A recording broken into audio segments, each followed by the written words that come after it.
আসসালামু আলাইকুম। বাংলার সংবাদে সবাইকে স্বাগত জানাচ্ছি। আমি নাইম ফাথুম মুবিন। সংবাদ শিরোনাম। ইন্নালিল্লাহ, আবার মধ্যপ্রাচ্যে ভয়াবহ তৃতীয় বিশ্বযুদ্ধ শুরু হয়ে গেছে।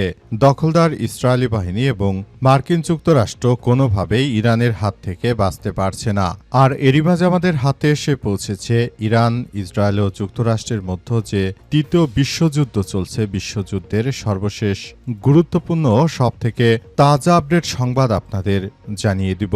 প্রথমেই জানিয়ে দিব, মার্কিন যুদ্ধজাহাজে ক্ষেপণাস্ত্র নিক্ষেপের দাবি ইরানের। ওমান উপসাগরে মার্কিন যুদ্ধজাহাজ লক্ষ্য করে সতর্কতামূলক ড্রোন ও ক্ষেপণাস্ত্র নিক্ষেপ করেছে ইরান। একই সঙ্গে তারা মার্কিন নৌবাহিনীর বিরুদ্ধে সামুদ্রিক যান চলাচলে বাধা সৃষ্টি এবং বাণিজ্যিক জাহাজ ও তেলবাহী ট্যাঙ্কার জব্দের অভিযোগ এনেছে।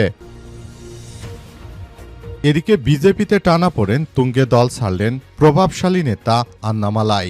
ভারতের দক্ষিণাঞ্চলীয় রাজ্য তামিলনাড়ুতে বিজেপির ভরাডুবির পর বিজেপির দল ছেড়েছে সভাপতি একে আন্নামালাই। আনুষ্ঠানিকভাবে নরেন্দ্র মোদীকে বিদায় জানিয়ে তিনি দল ছেড়েছেন। জানাবো, মে মাসে ভারত সীমান্তে ৬ বাংলাদেশি নিহত, আটক ১৪। HRS এর সাময়িক প্রতিবেদন। ভারত বাংলাদেশের সীমান্ত গত মে মাসে ভারতীয় সীমান্তরক্ষী বাহিনী BSF এর হামলায় ৬ বাংলাদেশি নিহত হয়েছে এবং আহত হয়েছে অন্তত ১৪ জন, এবং এই ঘটনায় অন্তত ২০ জন মানুষকে তারা আটক করে নিয়ে গেছে। আজ হিউম্যান রাইট ওয়াচের এক প্রতিবেদন থেকে বিষয়টি নিশ্চিত করা হয়েছে। এরপর জানাবো, বিশ্বের সবচেয়ে শক্তিশালী সামরিক দেশের বিরুদ্ধে ৪০ দিন লড়াই কোনো সাধারণ বিষয় নয় বললেন ইরানের পররাষ্ট্রমন্ত্রী সৈয়দ আব্বাস আরাগচি। পারমাণবিক শক্তিধর এবং বিশ্বের অন্যতম প্রভাবশালী সামরিক শক্তি যুক্তরাষ্ট্রের বিরুদ্ধে ৪০ দিন ধরে প্রতিরোধ গড়ে তোলা কোনো সাধারণ বিষয় নয় বলে মন্তব্য করেছেন ইরানের পররাষ্ট্রমন্ত্রী সৈয়দ আব্বাস আরাগচি। তারা দাবি করেছে, এই সংঘাতের মাধ্যমে আন্তর্জাতিক সম্প্রদায় ইরানের সামরিক সক্ষমতার বাস্তব চিত্র দেখেছে।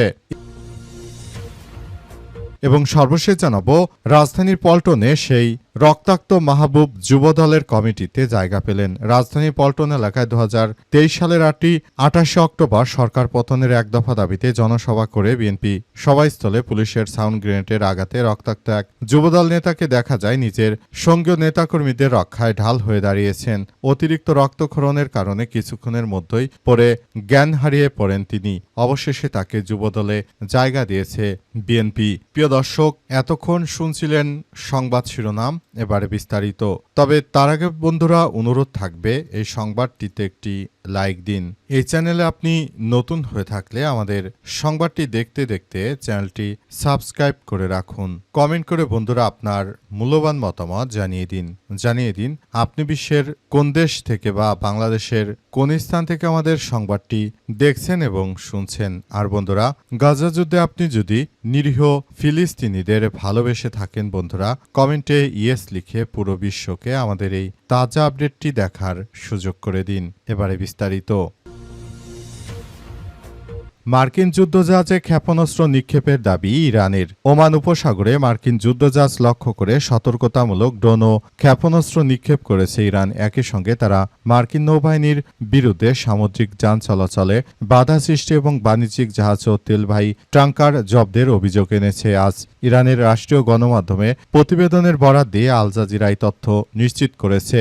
নৌবাহিনীর বিবৃতির বরাত দিয়ে তাসনিম নিউজ এজেন্সি জানিয়েছে যে ওই অভিযানের পর অনুপ্রবেশকারী মার্কিন ডেস্ট্রয়ার ডিডিজি ১০৩ এবং ডিডিজি ৮৭ ওমান সাগর ত্যাগ করে ভারত মহাসাগরের দিকে রওনা দেয়। বিবৃতিতে সতর্ক করে বলা হয়েছে, যদি প্রয়োজন দেখা দেয় তবে ইরানের নৌবাহিনী আরও দূরপাল্লার ক্ষেপণাস্ত্র ব্যবহার করবে। তবে যুক্তরাষ্ট্রের সামরিক বাহিনী সেন্ট্রাল কমান্ড সেনকম ইরানের সতর্কতামূলক এই হামলার জবাব দিতে সাহস পায়নি। মূলত মার্কিন যুক্তরাষ্ট্র তারা মনে করেছিল যে এই যুদ্ধে তারা খুব সহজে হয়তো ইরানের বিরুদ্ধে কোনো কার্যকর পদক্ষেপ গড়ে তুলতে পারবে, কিন্তু পুরো পরিস্থিতি আসলে এমনভাবে যাচ্ছে যে দখলদার ইসরায়েলি বাহিনীরা তারা মূলত কোনো কিছুই করতে পারেনি। সবকিছু একদম ধ্বংসস্তূপে পরিণত হচ্ছে।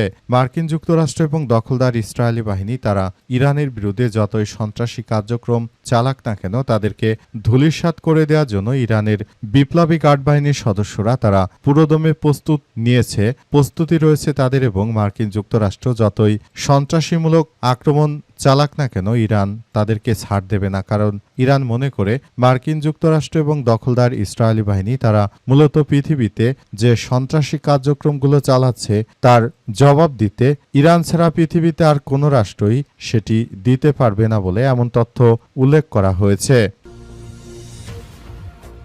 বিজেপিতে টানাপোড়েন তুঙ্গে দল ছাড়লেন প্রভাবশালী নেতা আন্নামালাই।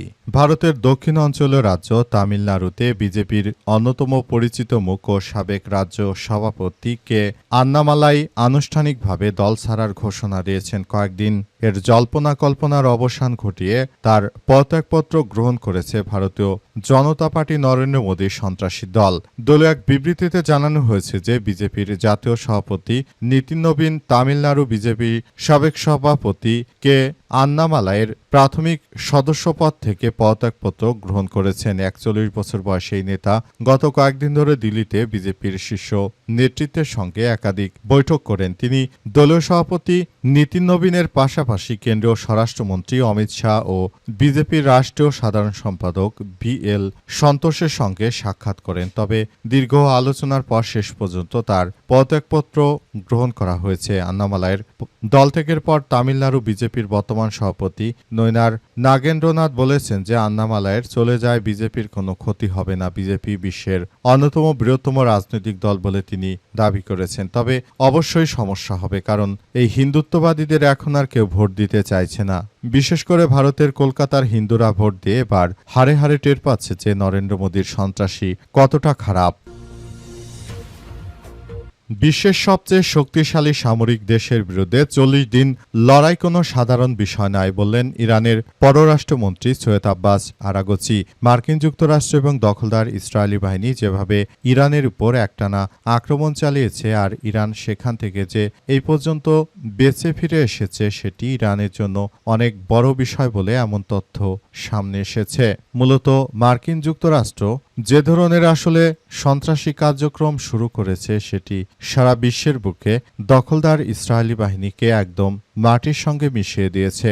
দখলদার ইসরায়েলি বাহিনীরা তারা মূলত মার্কিন যুক্তরাষ্ট্রের সঙ্গে হাত মিলিয়ে ইরানের বিরুদ্ধে যেভাবে শক্তিশালী আক্রমণ করেছিল সেই আক্রমণ পৃথিবীর সব থেকে ভয়াবহ এক আক্রমণের রূপ নেয়। সেখান থেকে মূলত ইরান যে এত দূর পর্যন্ত বেঁচে ফিরেছে সেটাই অনেক বড় কথা বলে মনে করেন ইরানের পররাষ্ট্রমন্ত্রী সৈয়দ আব্বাস আরাগচি। তিনি আরও জানিয়েছেন যে মূলত এই ধরনের সন্ত্রাসী কার্যক্রমগুলো প্রতিহত করতে হবে, তা না হলে ভবিষ্যতে আরও বড় ধরনের সন্ত্রাসী কার্যক্রম করতে তারা সাহস পেত। ইরান একটানা ৪০ দিন এই সন্ত্রাসী হামলা মোকাবেলা করেছে। এটি পৃথিবীর বুকে সবথেকে এক ভয়াবহ বিপর্যয়কর পরিস্থিতি শুরু করেছিল মার্কিন জায়নবাদীরা। কিন্তু বিষয়গুলো আমরা দেখতে পেলাম যে জায়নবাদীরা তারা আসলে যে ধরনের সন্ত্রাসী কার্যক্রম শুরু করেছিল সেটি ছিল পৃথিবীর ইতিহাসে সবথেকে এক ভয়াবহ কার্যক্রম। তারা আসলে মুসলিমদের বিরুদ্ধে গিয়ে মূলত যে ধরনের সন্ত্রাসী কার্যক্রম আসলে শুরু করেছিল এটা কোনোভাবেই গ্রহণযোগ্য নয়। মার্কিন যুক্তরাষ্ট্র এবং দখলদার তারা মূলত যে ধরনের কার্যক্রমগুলো মুসলিমদের বিরুদ্ধে চালিয়েছে এটি কোনোভাবেই আসলে গ্রহণযোগ্য হতে পারে না। তারা চাইলেই বরং ভালো কিছু করতে পারত, কিন্তু তারা ইরানের বিরুদ্ধে এই ধরনের আক্রমণ চালিয়ে বরং নিজেরাই নিজেদের বিপদ ডেকে নিয়ে এসেছে। সেখানে আরও উল্লেখ করা হয়েছে যে তারা মূলত এই ধরনের সন্ত্রাসী কার্যক্রমগুলো চালিয়ে সারা বিশ্বের বুকে ইরানকে একটি সন্ত্রাসী রাষ্ট্র বানাতে চেয়েছিল, কিন্তু তারা সেটি পারেনি। তারা পুরোপুরি ব্যর্থ হয়েছে। তারা মূলত মার্কিন যুক্তরাষ্ট্রের এই সন্ত্রাসী কার্যক্রমগুলো সারা পৃথিবীর বুকে তারা এক ভয়াবহ বিপর্যয়ের মুখে পড়েছে। মে মাসে ভারত সীমান্তে ৬ বাংলাদেশি নিহত, আটক ১৪। HRSSF এর মাসিক প্রতিবেদন। ভারত ও বাংলাদেশ সীমান্তে গত মে মাসে ভারতীয় সীমান্তরক্ষী বাহিনী বা BSF এর হামলায় ৬ বাংলাদেশি সদস্য নিহত হয়েছে।